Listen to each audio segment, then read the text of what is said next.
Alors, je peux vous dire, si vous me passez l'expression, qu'on en a bouffé ici, hein, dans les médias. Ça, franchement, ça fait une semaine qu'on est en 1815. Tout le monde en Belgique maintenant connaît Blücher, Grouchy.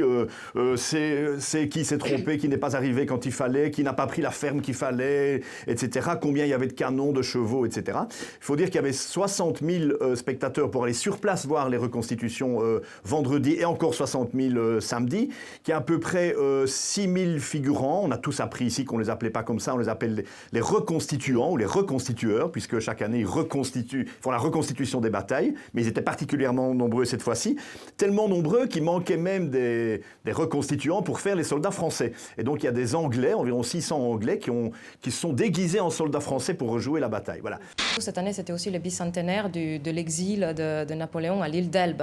Donc comme nous, on préfère l'amour à la guerre, ou au moins on y essaye, on a rappelé cette histoire d'amour entre Napoléon et Maria Walewska. Et il y a eu même des livres qui sont sortis sur cet argument. Donc beaucoup plus que une Waterloo. Vision plus romancée de voilà, de plus cette partie de l'histoire. romancée. En plus, bon, Napoléon, c'est vrai qu'il avait envahi, il y avait la République cisalpine. Hein. Malgré ça, on nous a laissé un musée d'art égyptien qui est le deuxième après le Caire à Turin. Donc c'est grâce aux forces napoléoniennes.